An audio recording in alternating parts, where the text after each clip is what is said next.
महाराष्ट्र विधानसभा चुनाव से पहले वंचित बहुजन आघाड़ी के राष्ट्रीय अध्यक्ष प्रकाश आंबेडकर जी ने एक बड़ी पहल की है।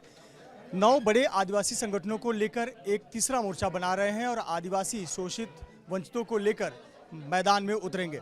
हम उनसे बात करते हैं कि क्यों आवश्यकता पड़ी एक ऐसे मोर्चा बनाने की। सर, एक नए मुद्दे के साथ आदिवासी समाज को लेकर मैदान में उतर रहे हैं। पिछले चुनाव में जिनसे आपने बातचीत की उनको दरकिनार किया, एक नया तीसरा मोर्चा बना रहे हैं आप। क्या है इस पहल के पीछे? देखिए, ऐसा है कि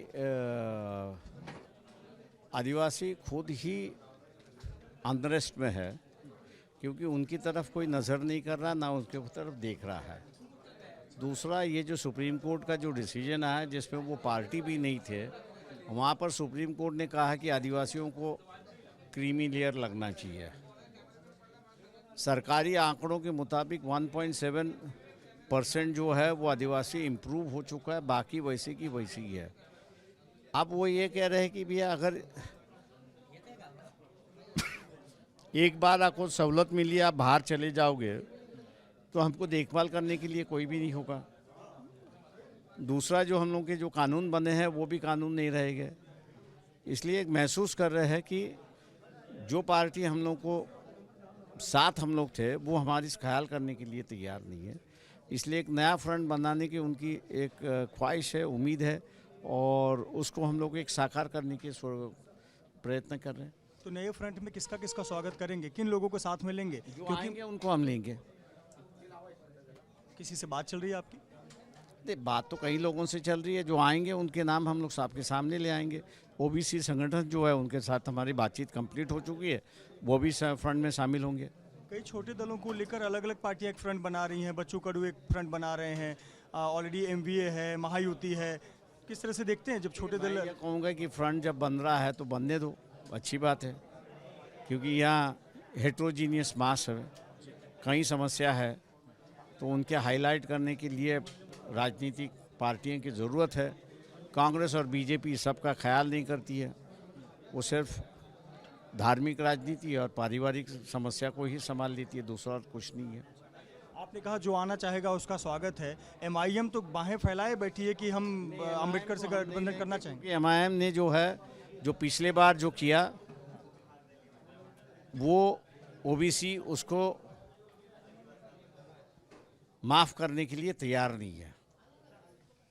ओबीसी के माध्यम से उन्होंने अपनी सीट जितवा ली, लेकिन जब रिटर्न करने की बात आई तो उन्होंने अपने आप को अलग से करवा दिया और ओबीसी को वैसे ही छोड़वा दिया। इसलिए ओबीसी उसको मानने नज़दीक लेने के लिए भी तैयार नहीं है।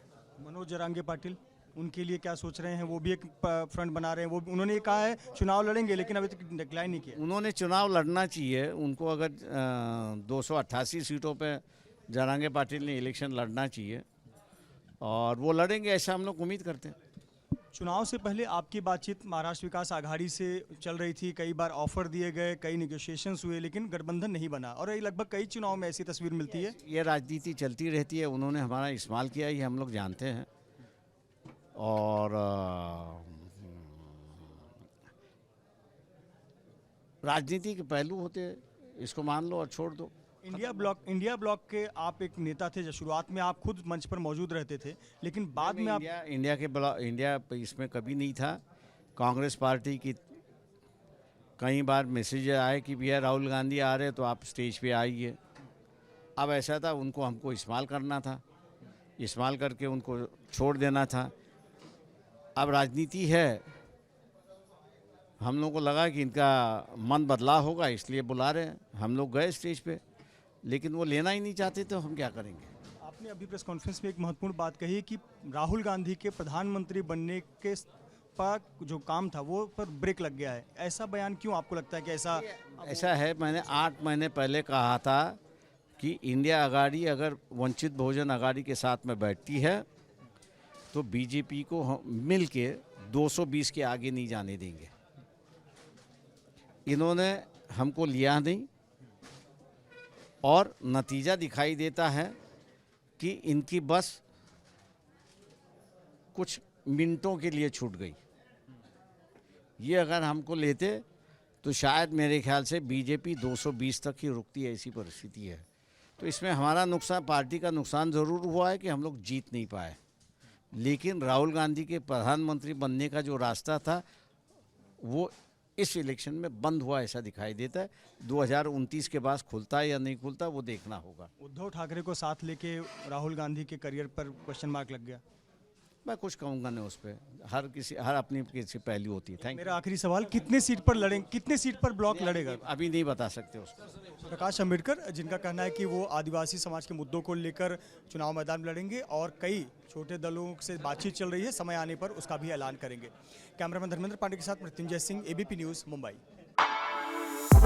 For exclusive and insightful videos, subscribe to our new channel ABP Live Premium.